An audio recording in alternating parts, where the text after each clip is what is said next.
नमस्कार दर्शक मित्रों, आज हम बात करेंगे SMBG के बारे में, मतलब कि self monitoring of blood glucose. जो हम घर पे शुगर चेक करते हैं ग्लूकोमीटर की मदद से, उसको हम बोलते हैं SMBG, self monitoring of blood glucose. तो घर पे शुगर चेक करना क्यों आवश्यक होता है उसके बारे में हम बात करेंगे। उसको कैसे करना चाहिए, कौन से टाइम पे करना चाहिए, उसके बारे में भी हम बात करेंगे। ज़्यादातर लोग ये मानते हैं कि हम लेबोरेटरी में तो शुगर चेक करवा ही लेते हैं, भूखे पेट का शुगर या खाने के बाद का शुगर चेक कर लेते हैं, HbA1c भी रिपोर्ट करवा लेते हैं जो 3 महीने का एवरेज शुगर है। तो फिर हम घर पे ही शुगर क्यों चेक करें? तो इसका जवाब ऐसा है कि हमें HbA1c से पिछले 3 महीने का एवरेज शुगर मालूम पड़ता है। भूखे पेट का शुगर हमें सुबह में अपना शुगर कितना रहता है वो मालूम करके देता है, और खाने के बाद का शुगर हमें लंच के बाद कितना शुगर रहता है उससे हमें मालूम पड़ता है। लेकिन ब्रेकफास्ट से पहले या तो ब्रेकफास्ट के बाद, लंच से पहले शुगर कितना है, डिनर से पहले शुगर कितना है, डिनर के बाद शुगर कितना है, वो अलग अलग टाइम की शुगर हम रेगुलर चेक नहीं करते हैं।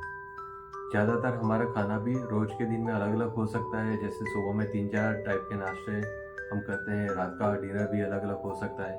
तो वो कंडीशन में हर एक खाने के साथ भी शुगर हमारा अलग अलग हो सकता है। तो वो टाइम कौन से खाने के साथ कितना शुगर बढ़ रहा है, अगर वो भी हमें जानना है तो हमें ग्लूकोमीटर की मदद से घर पे शुगर चेक करना चाहिए।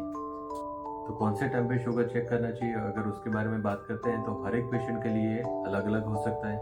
अगर आपका शुगर बहुत ही अच्छा कंट्रोल रहता है, HbA1c भी आपका अच्छा कंट्रोल रहता है, तो आप महीने में 1-2 दिन ही शुगर अगर घर पे चेक कर तो वो इनफ हो जाएगा।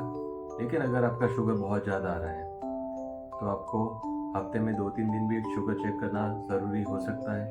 अगर आपका फास्टिंग और PP2BS शुगर नॉर्मल है लेकिन HbA1c ज़्यादा आ रहा है, या तो HbA1c नॉर्मल है और फास्टिंग PP2BS ज़्यादा आ रहा है, मतलब कि दोनों रिपोर्ट एक दूसरे से मैच नहीं कर रहे हैं, तो वो टाइम पे आपको शुगर ज़्यादा चेक करना चाहिए।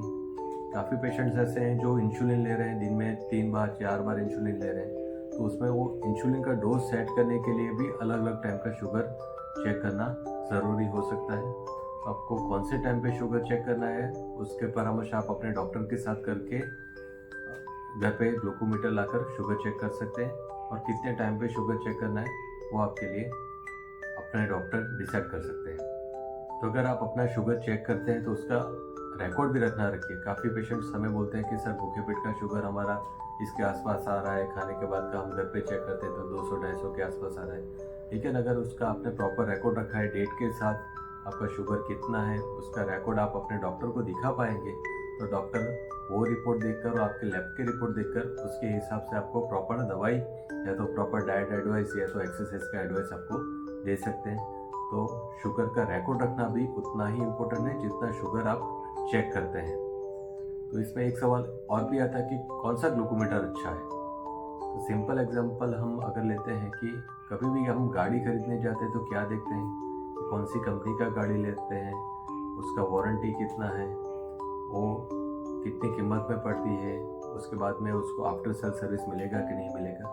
ये सभी चीज़ें हम ग्लूकोमीटर में भी देखते हैं कि अच्छी क्वालिटी का, अच्छी कंपनी का आप ग्लूकोमीटर लीजिए जिसका वारंटी अच्छा हो, जिसका एक्यूरेसी अच्छा हो, जिसकी पट्टी की कीमत और मशीन की कीमत आपके बजट के अनुसार हो, और उसके आफ्टर सेल सर्विस भी अच्छी होनी चाहिए। ज़्यादातर कंपनी अभी लाइफ टाइम का वारंटी देती है लेकिन आफ्टर सेल सर्विस नहीं देती है, तो फिर वो मशीन अगर बिगड़ गया तो उसकी सर्विस कैसे करवाना है या तो कहाँ से वो रिप्लेस हो सकता है वो हमें मालूम नहीं होता है। तो ये सभी चीज़ें जानकर ही आपको ग्लूकोमीटर खरीदना है।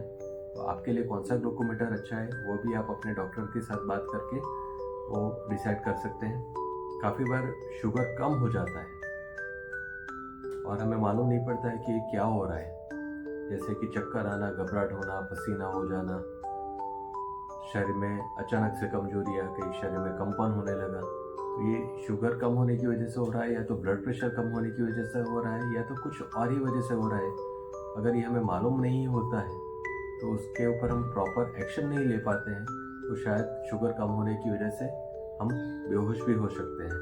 तो ऐसी कंडीशन में अगर हमारे पास ग्लूकोमीटर है और हम उसे चेक कर लें और हमें मालूम पड़ जाए कि ये शुगर कम होने की वजह से ही हो रहा है, तो उसके ऊपर हम तुरंत एक्शन ले सकते हैं, कुछ मीठा कर सकते हैं। लेकिन अगर हमें वही टाइम का शुगर ज़्यादा मिलता है, जैसे कि 140-150 जितना मिलता है, हमें ये मालूम पड़ जाएगा कि ये जो भी लक्षण दिख रहे हैं वो शुगर कम होने के नहीं है, लेकिन कोई और वजह से हो सकते हैं। तो अपने डॉक्टर से मिलकर वो लक्षण को डिस्कस करके उसकी प्रॉपर दवाई कर सकते हैं। तो ग्लूकोमीटर हमें इमरजेंसी के समय में भी काम आ सकता है। तो आप सबसे मेरा अनुरोध है कि जिसको भी डायबिटीज़ है उसके घर में ग्लूकोमीटर होना बहुत ही आवश्यक है।